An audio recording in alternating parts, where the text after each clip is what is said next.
This is why pastors hate long weekends. Everybody else can go away for the weekend, but I can't. So, but you know, Jesus said, if 2 or 3 are gathered in my name, I'm there among them. So Jesus is here today, and you're here, and I'm here. We're here to worship Him and hear from His Word and experience His presence. So it's going to be a great day. Amen? Amen. Why don't you stand with me? Let's read the scriptures together as we open up our service today. First Chronicles chapter 16, verses 8 through 11. It says, let's read it together. Give praise to the Lord. Proclaim His name. Make known among the nations what He has done. Sing to Him. Sing praise to Him. Tell of His wonderful acts. Glory in His holy name. Let the hearts of those who seek the Lord rejoice. Look to the Lord and His strength. Seek His face always. Oh, I love that. Let the hearts of those who seek the Lord rejoice. Are you ready to rejoice today? All right, Paul. Lead us into His presence.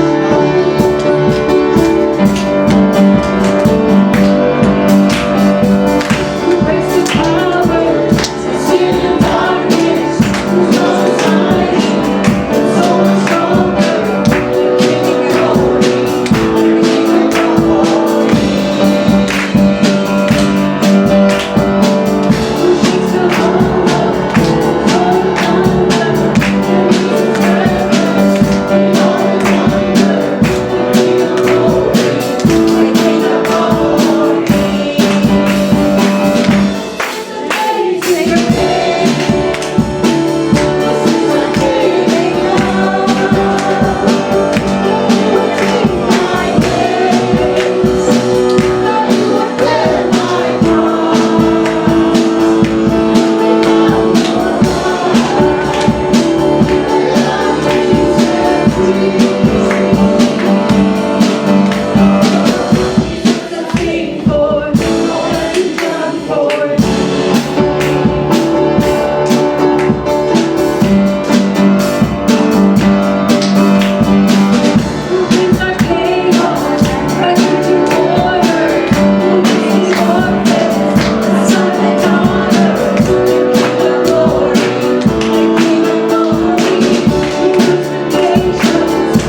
church, I think.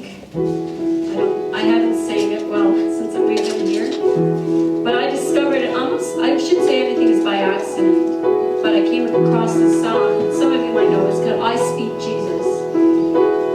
And I'm going to try to get through it, because every time I sing it, I start to cry. Because I know so many people that, even believers, they have anxiety, they battle depression, they have loved ones that are already, they have loved ones unsaved. Some of them are still in darkness. The enemy is tempting them. They're suffering from addictions, whether it be with alcohol, drugs. They profess to be Christians, but they're struggling with addictions. And this song hit me because I started to think of people that are walking, people that need healing. We have friends that are going through cancer. I have a friend right now that just lost her son through a drowning. He's 20 years old. And the grief, the pain.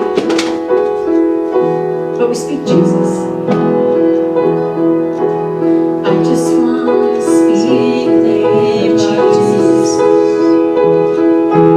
over every heart and every mouth. 'Cause I know there is peace within your presence. I speak Jesus.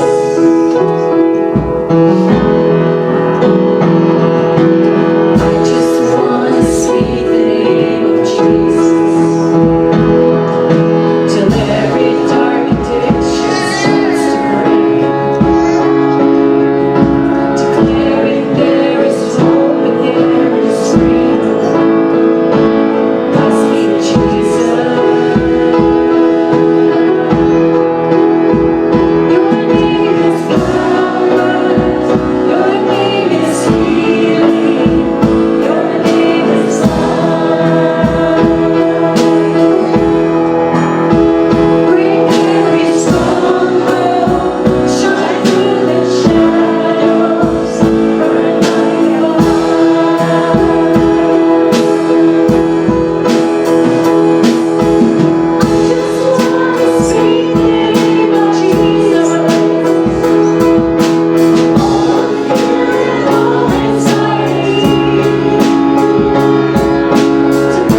special ones we need to speak into today. I want to continue to pray for Bob and Helen. Helen is still not well. They still haven't got a vehicle to replace the one that they lost in the accident. As Paulette just made mention, we have some very, very good friends of ours in Calgary who just on Wednesday lost their 20-year-old son to a drowning accident. He was a wonderful young man. In fact, he was supposed to start attending Bible college this coming week. And I don't understand that. But Jennifer and her family, they need the name of Jesus. I have a relative of mine, I know it's funny when it mentioned their depression. I have a relative of mine that's in the hospital suffering with deep depression. He loves the Lord, but somehow can't seem to break this cloud that hangs over him. Speak the name of Jesus into Colin's life, Lord. Speak it into Bob and Helen, Lord. Healing in the name of Jesus. Speak it into Jennifer, oh God. Comfort her. Surround her right now. Her two boys, Lord, in Jesus' name. Maybe there's something in your life right now. You need to speak the name of Jesus over it. The name of Jesus provides salvation. It provides healing. It provides deliverance. It provides comfort. It provides direction. It provides provision. Speak the name of Jesus right now. By speaking His name, He releases power. He releases power in Jesus' name. In Jesus' name we speak, Lord. Just say that one more time, Paulette. Your name is power. Your name is healing. Your name is love. Break every stronghold. Shine through the shadows. Burn like fire.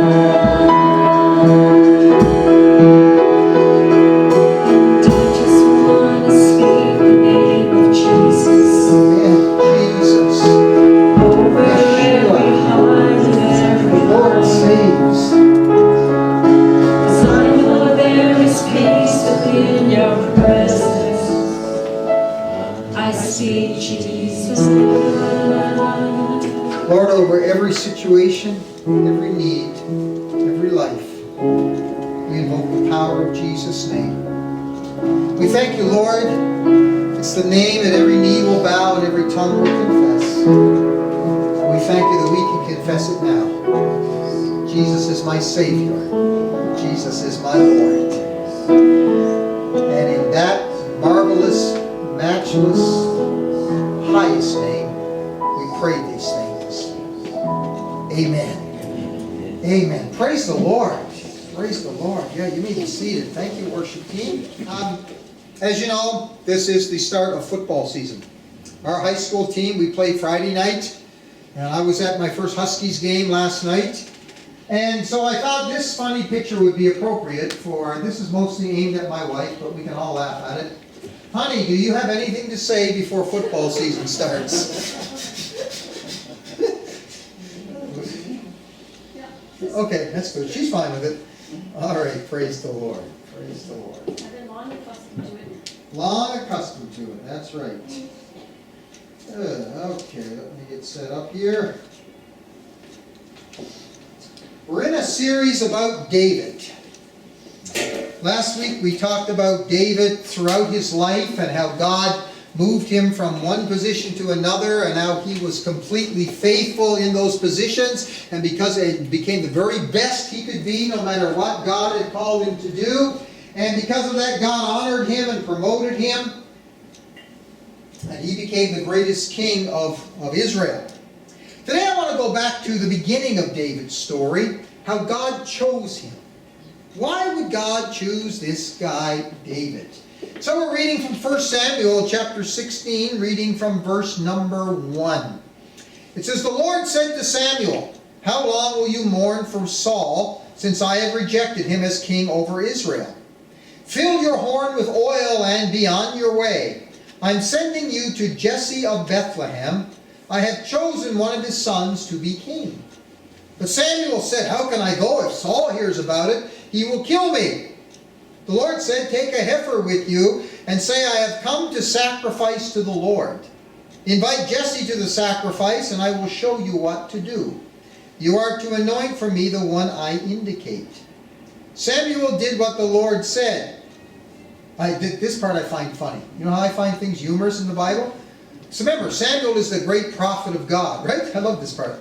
When he arrived at Bethlehem, the elders of the town trembled when they met him. They asked, did you come in peace?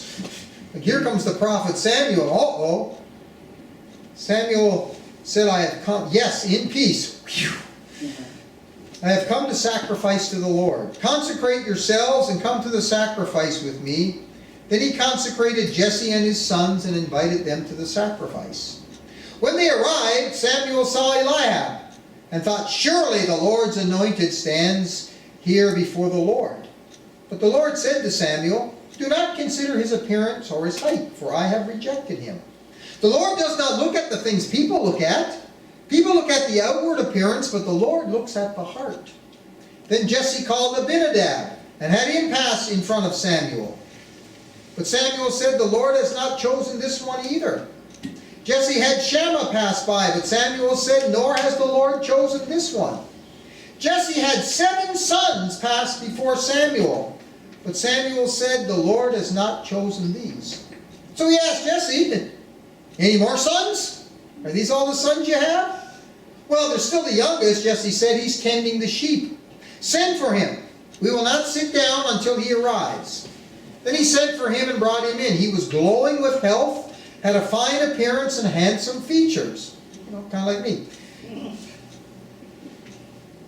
I was expecting a big amen. I was expecting the biggest amen in the history of the church. My goodness.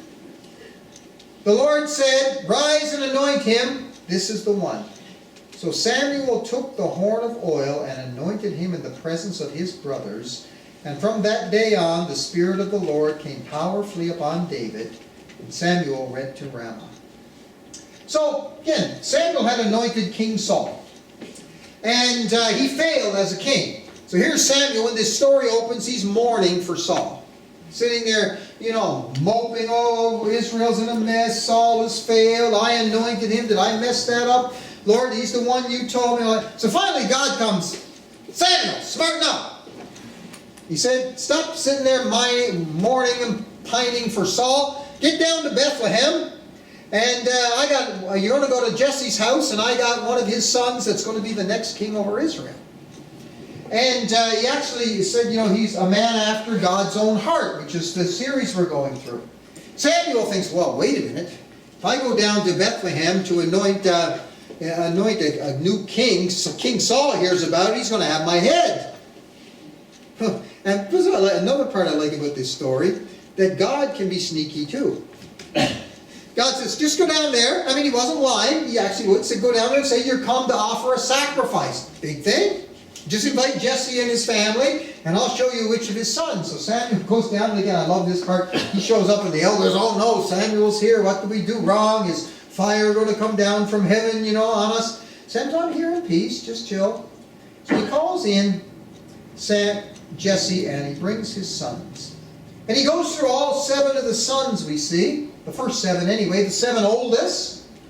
And each time God says, this is not the one that I have chosen. Then finally, when it's all over, he goes, any more sons? Because God told him one of his sons. And well, there's the little guy, he's out with the sheep. Bring him in. When he brings him in, God says, this is the one I have chosen. So I want to look at the choosing of David and then the anointing and empowerment of David. The choosing of David. The first thing we see in this story is this. God saw something in David that the others did not see. To him, he was the kid, the young one, the guy out with the sheep. In fact, it's funny that even his family didn't see these great potential in him. Because here's the crazy part of the story. David wasn't even invited to the sacrifice. I mean, they didn't even think that he was worthy at all. In fact, they said, he's the youngest. He's out tending the sheep. I looked this up in the Message version of the Bible, and this is hilarious. The Message version says, yes, there's the runt. He's out tending the sheep. And actually, that's not a bad translation. The word there for youngest, that's translated youngest, which is true, he was the youngest, but also could be translated the smallest. Because remember, when Eliab, the oldest son, comes, he's tall, and God says, don't worry about his height. Bring in the short one. Thank God for short people. Amen. Amen. And so that's probably what it was, because David was, as we see later, was a good-looking guy, strong, but most likely he was just much shorter than his brothers. At this time he's about 14, 15 years old. He's out with the sheep. His family said that, he's just a little guy. In fact, the Hebrew word there, katan, means the least, the littlest, or the smallest. He said, I just love that. He said, there's the runt. His family thought that David was only good for one thing, tending sheep. We see later in the story, in the next chapter, next week, we're going to talk about David and Goliath and that old famous story. We see that Saul's oldest sons were off serving in the army. The other sons are there in the house. They're invited to the sacrifice. This little guy, he's only good for tending sheep. But God saw something that Samuel did not see. God, that his family didn't see. God also saw something that Samuel didn't see.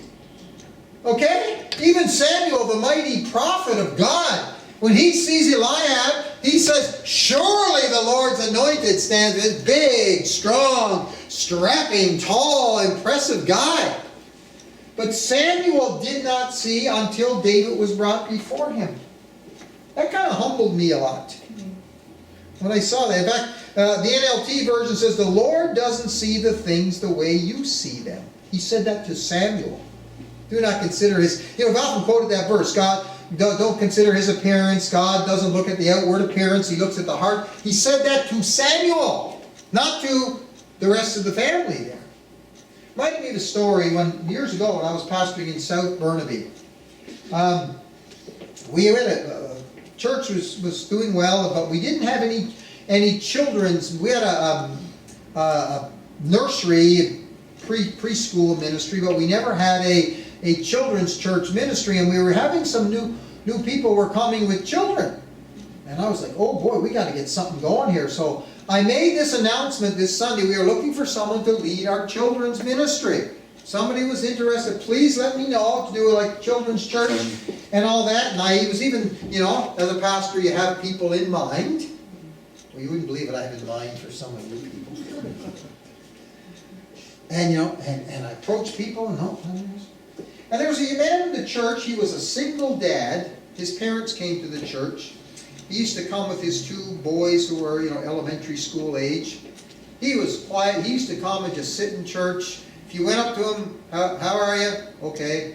Not a guy to make conversation, not a guy to get involved. I figured he's only here probably because his parents come and they're trying to encourage him. He'd been through a divorce and all, they're trying to encourage him. This one Sunday, he comes up to me after the service and says, I'd like to volunteer for the kids' ministry. I got to be honest with you. He was probably the last person in the church that I would have approached. But he took it over, and next thing we know, it's growing. We got lots of kids. I was amazed. And I remember when we had our annual meeting, when he put his first report in there, he says, I'm sorry about all the sound, because sometimes they'd be out in the next room, and sorry about all the sound, he says, but it's a lot better than the silence that we had. I'll never forget that. So sometimes God sees things in our life. So too often, friends, we allow ourselves to be defined by what other people thinks of us instead of what God thinks of us. See, even David, they said he's the runt, he's the short guy. He's out there with the sheep. But it says he was glowing with health and had a fine appearance and handsome features. Okay, you single ladies here, the NLT says he was dark and handsome with beautiful eyes. Ooh. He's a looker. So this was David, but yet somehow to his family they never saw that. He's just the kid with the sheep. He smells like the sheep, right? When you're out with sheep all day. God saw, so we need to remember not to be looking at, to see ourselves as God sees us, not how others see us. Second thing we see here is God saw the heart. God looked at the heart. God didn't see birth order. He didn't see age. He didn't see size, height, or even experience. God looked and saw a heart that was soft towards Him. Man sees the outward, God sees the inward. I find it interesting, when God speaks to Samuel about the oldest brother Eliab, what He says is, do not consider his height. Now that's very interesting, because when they chose Saul to be the king over Israel, you know what the Bible tells us about Saul when he was chosen as king? It says he was a head taller than anybody else in all of Israel. They picked the tallest guy to be the king. And so Samuel sees Eliab, another tall guy. Surely this is him. God says, we tried that before, it didn't work. Going with the tallest guy, right? What's interesting, when Eliab comes, the eldest son, the big strapping tall guy, it says God looks at the heart. What did God see in these sons? First of all, in the first three sons that's mentioned, it says he had 7, but he mentions 3 by name. Those 3 were actually serving in the army. And we'll see in the next chapter, chapter 17, that when Goliath came out and put his challenge to Israel, none of Israel's soldiers, including David's 3 oldest brothers, would not go face the giant, but David did. So God looks in the hearts of at least these 3 and says, these guys are not warriors, they're cowards. But then what happened to Eliab when he looked into the oldest son's heart? He saw jealousy, he saw meanness, he saw insults. For when David went up to the battle and started asking questions about Goliath, here's what his oldest brother said in 1 Samuel 17:28. Eliab, David's oldest brother, heard him speaking. He burned with anger at him. Why have you come down here? Well, his father sent him there, first of all. With whom did you leave those few sheep in the wilderness? You're just a shepherd.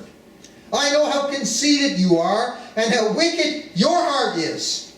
You've only come to watch the battle. When God looked into Eliab's heart, that's what He saw.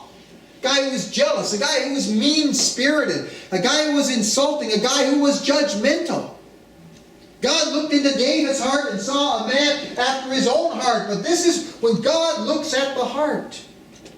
In the Bible, the heart refers to the inner core of a person, the center of one's entire being that encompasses intellect, emotions, will, and spirit, rather than just the physical organ, or as sometimes we even think, the seat of affection. It is considered the source of motivation and action, influencing thoughts, desires, and choices, and is the primary focus of God's attention in a human life. God sees our heart. See, sometimes, we say, okay, God sees my physical heart. Well, He does, thankfully.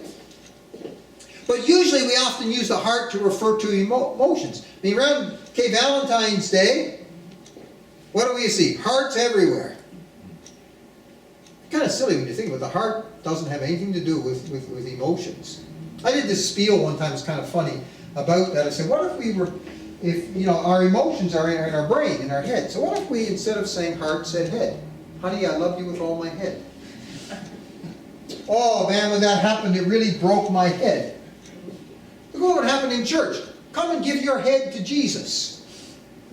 Oh, the Lord really, Pastor, that sermon really touched my head. That would be the accurate way. It just doesn't make sense. But when the Bible refers to the heart, it's not even just referring to our emotions, but the inner being, who we really are inside. And that's what God looks at. In some of these scriptures in Mark 7:6, Jesus said, Isaiah was right when he prophesied about you hypocrites. These people honor me with their lips, but their hearts are far from me. In Acts 1:24, when they went to choose the disciple to replace Judas, they prayed, Lord, you know everyone's heart. Show us which one of these you have chosen. 1 Thessalonians 2:4, it says, on the contrary, we speak as those approved by God to be entrusted with the gospel. We are not trying to please people, but God who tests our hearts.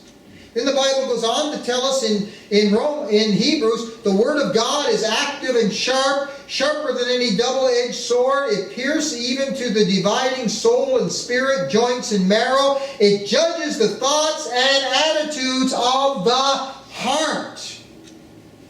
God sees our heart. God tests our heart. God judges our heart. He knows who we are inside.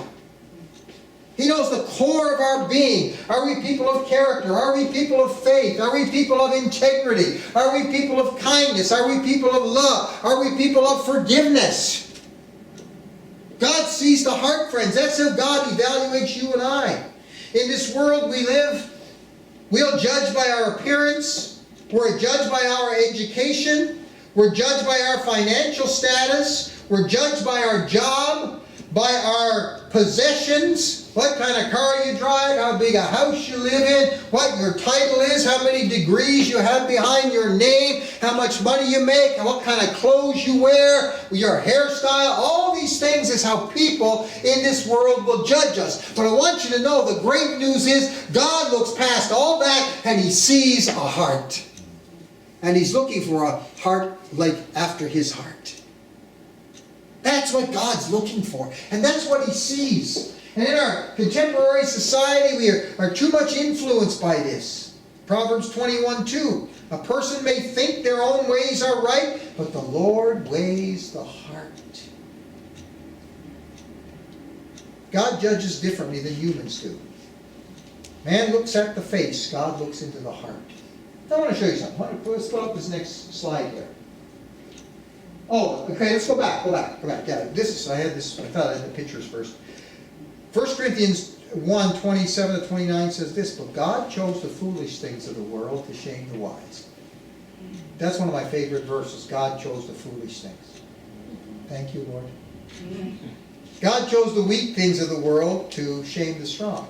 God chose the lowly things of the world and the despised things and the things that are not to nullify what are, so that no one may boast before Him. Now, I want to show you this next picture here. See these guys here? Let me tell you something. If you were walking down the street at night and you saw these guys walking towards you, what would you think? Turn around. You turn around. Look at these guys. They're tough. They got beards and leather jackets, and they're all ride motorcycles. They look really. That would be what we would see when we would look at these guys, right? What if they walked in church Sunday morning? You'd be kind of nervous, right? You probably wouldn't kick them out, but be kind of nervous. Let me show you the next picture of some of these same guys. Here they are. They got a real tough guy with them this time, wearing leather too. These are my friends from the Gospel Writers. Actually, tonight I'm speaking at their summer camp out.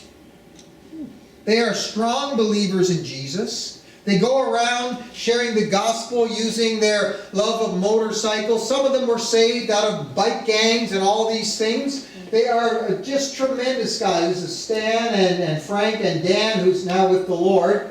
This is from the Abbotsford Bike Show. They would have this big set up there, giving out. They give out Bibles with little motorcycles on the Bibles. Really cool. Next picture. Let's see some more. Here I am speaking. This was, I think, last year at their summer camp out. That's where I'll be tonight. This next picture to show I really fit in. This is me and my biker chick. There's Dan's bike. Really beautiful bike. And decorated. It's got Gospel Writers, Motorcycle Ministries on the front and all that. But you see, when you first saw them, you're thinking, no. Wouldn't want to hang out with those guys. But God sees the heart, see? And even us as believers, sometimes we judge by outward appearances, don't we? I mean, I've done it. No. But yet God looks into the heart, and He sees things that people don't see. Finally, when David, the runt, the little guy, the sheep herder, you bring him in, God says, this is the one. So let's look at the anointing of David. Here's a part of the story that I just love this story. It says, then Samuel took the horn of oil and anointed him in the presence of his brothers. He's the runt. He's the little guy. We didn't even bother to invite him to the sacrifice. We didn't invite him to the big feast. And Samuel goes up to this little guy, and in front of him pours the oil on him, anointing him as the next king of Israel in front of all his brothers. David must have been smiling. You guys thought I was a runt, hey? How do you like your runt now? But you know, the anointing. Something we as Pentecostals, we talk about, we preach about, we sing about a lot, but we don't always completely understand. This is the first, by the way, first of 3 anointings of David. He's anointed here. In later, when he was older, he was anointed king over Judah, one tribe, and then when he was 30 years old, he was anointed king over all of Israel. 3 times the Bible mentions him being anointed. The anointing, you see, is a choosing. The anointed means the sign of being chosen. When Samuel poured that oil on David's head, I should have some oil here somewhere. I need that. No, okay. Just going to pour some on somebody's head. And it was a sign that he'd been chosen. In fact, you know, we say when Jesus is called the Christ, the word Christ actually means the anointed one, or the chosen one. It means a choosing. And here's the great news for you and I today, friends. God has an anointing for each of us. Many times in our Pentecostal circles, we think about the preacher being anointed. We think about, a song leader, musicians can be anointed. God has an anointing for every single one of us. See, here's what the anointing is for. The anointing is for a purpose. God chooses every one of us for a purpose that He wants to fulfill through our lives. Look at what Jesus said in Luke 4:18. The Spirit of the Lord is on me because He has anointed me to, Jesus goes on the list, proclaim good news to the poor. He has sent me to proclaim freedom for the prisoners and the recovery of sight for the blind, to set the oppressed free, and to proclaim the year of the Lord's favor. You know, this anointing was for a purpose. Another thing about the anointing we don't always understand, it's not just something that comes and goes. In another verse, the Bible says, the anointing you have received remains in you. I remember one time I was preaching in this church some years ago, doing some special meetings. And Sunday morning, we had a good service, I thought. I really felt good about preaching the Word. There was a nice response from people. Sunday evening, oh my goodness. The Holy Spirit hit that place like a tornado. I started preaching on the platform. By the time I was finished, I was in the back of the church. And people were running to the altar while I was still preaching. We were in that service till after 1 p.m. or 1 a.m. Started at 7. Not that I preached that long, okay? Relax, don't blame me. It was just the response. People kept coming, and there were people healed and saved. And so when we're finally leaving the church at about 1 a.m., one guy comes up to me and he says to this, Pastor, he says, you are really anointed tonight. And you know what I did? Rather than say thank you, it's a nice compliment, I said, are you saying I wasn't anointed this morning? Huh? Is that what you're implying? That I stepped behind the pulpit and delivered God's word and I did so without being anointed? Huh? Is that what you mean? And the guy's like, oh, calm down. That's not what I meant. Well, but sometimes we think about that, right? The anointing, when priests and prophets and kings were anointed in the Old Testament, they were anointed once for life. And God has an anointing for each one of us that wants to continue. But one word of caution here. David was 30 years old when he became king. He's probably about 16 here. Sometimes there's a period of waiting and preparation before that purpose to which God has anointed us will be fulfilled. Okay? The second thing, though, and I love this part, it says, from that day on, the Spirit of the Lord came powerfully upon David. It says came powerfully. Again, the Message version takes a good take on it. It says, the Spirit of God entered David like a rush of wind, God vitally empowering him for the rest of his life. The Hebrew word there actually means, the word for spirit, the Hebrew word for spirit means breath. Same in the New Testament. The Greek word means breath. And the word there, came upon forcefully, actually means to push forward. So I kind of put that together, and here's Baker's version of that verse. God blew him forward. God blew him away. Not like bang, but like, oh, that blows me away, right?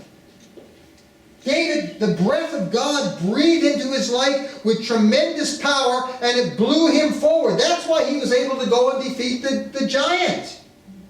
Because the Spirit of God was on him. That's why he was able to lead Israel. That's why he was able to write so many wonderful psalms and songs of praise to the Lord. Because the Spirit of God was on him. Here's the great news for you and I today, friend. Acts 1 and 8, my favorite verse in the Bible, tells you and I this. You shall receive power when the Holy Spirit comes upon you. You're going to get that same power, that same breath, that same pushing by God. And what? You shall be my witnesses. Again, the same kind of empowerment. God anointed David for a purpose, then he empowered him for that purpose. God has an anointing, and he will give us the supernatural power to be able to accomplish it. And we're not just talking about the great big, things of life, but even in the little things. Let me tell you this amazing story. It happened many years ago. I was in this one church, and I was there for some evangelistic meetings, and they were going well. Every night, people were being saved. Not huge numbers, 1, 2, 3 here. I think one night we had 7. Going okay. But everyone was gearing up for Sunday. Sunday, that was going to be the big deal. Sunday, and people were inviting their friends and non-believers were going to come and everything. And so I was all ready to preach, and I woke up Sunday morning, and God did something to me that he doesn't do very often, and I don't like it. But he's God, I'm not, so He spoke to me just as I was waking up and says, I want you to change the message. I'm like, really, God? You couldn't have told me this like yesterday morning? Give me some time? God says, I want you to speak about the surrender of the will to God. And I said, Lord, no, that can't be right. This is a message for believers. The scripture kept on my mind, Father, not my will, but yours be done. I kept going. So I'm thinking, no, it doesn't fit. This is evangelistic, so this can't be God. That's what you always do when you disagree with God, right? You say it can't be God. So I'm sitting there in the shower, surrender the will, not God, not God. Surrender the will, not God, not God. I get in the car, drive to church, surrender the will, not God, not God. Surrender, not God, not God. And so I have nothing prepared.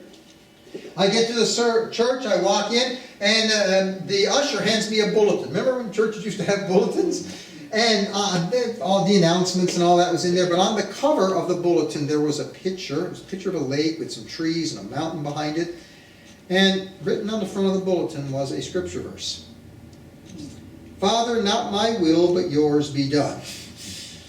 Tis God, tis God, tis God. So I'm saying, okay, Lord, I finally got the message. I can be stubborn sometimes. Yes, you do. So it took that to finally get through to me. So I'm sitting in the service while the worship's going on, trying to put some points together and everything. So I got up, and with the help of the Spirit, I managed to preach a sermon on the surrender of the will. And I finished, and I gave this altar call, and nobody responded. Not God. Not God. Was that just coincidence? So I stopped and I told the story. I said, this wasn't the message I had for this morning. And I told him about my fight with God. Then I told him about the bulletin.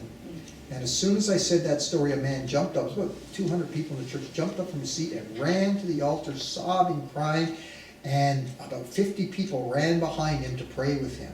What's going on? And I turned to the pastor, and he says, that's a miracle this big. He said, that man used to be one of the real strong believers in this church, but for the past 5 years, there's something in his life that he won't surrender to God. He said it's affected his spiritual life, it's affected his family, he even said it's affected his business. And he said, we talked with him, prayed with him, counseled him, but this morning he said, God broke him. And I looked in the back of the church, I saw a lady sitting in the very back pew. She was sobbing. And I said to the pastor, I said, is this maybe the man's wife or something? He said, no, that's a lady, her job, she comes into the church every week and picks out a cover for the bulletin. And go through, pick up a nice picture, put a Bible verse on it. Whoop-de-doo. And yet she had been anointed and empowered by the Spirit. You know, I got a little bit of interesting news. The last 2 Sundays of September, we had a bit of a problem. All of our worship leaders are going to be away.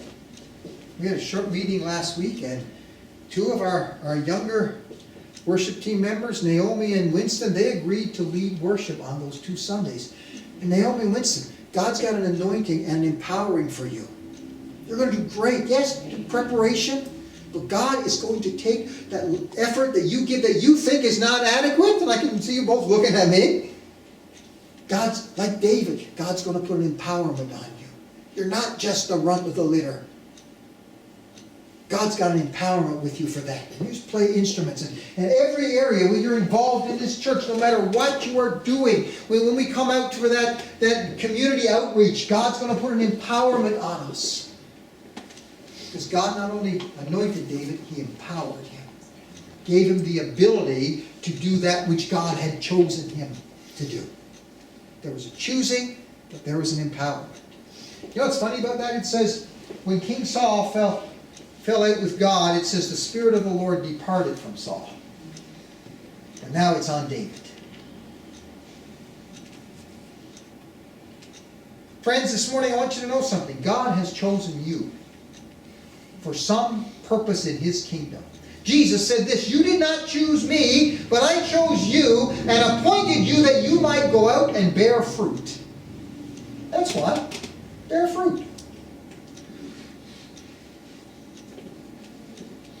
One, God sees you differently than others do. Remember that. In the world, sometimes you may get some appreciation, you may get some criticism. Remember, God sees you differently than other people do. Even your own family sometimes. I've counseled with a lot of people over the years who told me that when they were growing up, they never felt they got the affirmation from their family. Talked to a few guys told me, my father never told me he loved me. I said, well, guess what? God does. God sees you different, even your own family, and maybe even different than the pastor does. God's speaking to you about something, don't wait for me to come to you. Secondly, God is looking at the heart. Keep your heart right with God. See, in this world, God doesn't judge us by accomplishment or position or finances or education or anything like that. God looks at our heart. God knows our heart. Keep your heart right with God. God has chosen you for a purpose. There are no just general issue Christians who come and just sit in church on Sunday and that's it. God has chosen you. It may not be ministry in a church, it may be ministry out in the world. But God's got a purpose for your life bigger than just going to school, making money, or going to school, going out into getting a good job, making money, and live happily ever after. God's got a bigger purpose for each of us. And that God will empower you to carry out His purpose. Everything that God calls and asks us to do, He gives us the ability to do it. Now, like David, we may have to wait a while, maybe some time of preparation until that big moment. But as we'll see next week, it's taking advantage of the moments that come along the way and God's purpose being fulfilled in your life. Amen? Amen. Why don't we stand together?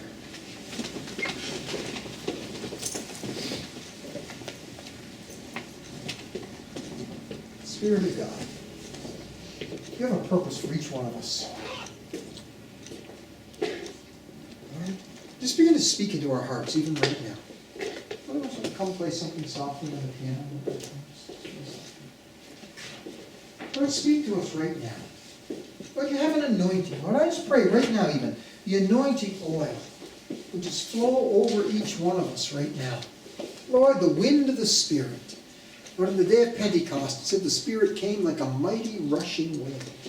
Let the wind of the Spirit, Lord, the breath of God, flow into us right now. Let the anointing of the Spirit, let the empowerment of the Spirit, Lord.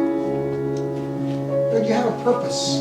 We're not just the youngest of the group. We're not just the shortest. We're not just the most insignificant. But Lord, in your eyes, we are very important. We're vital to your kingdom. Hallelujah. Hallelujah.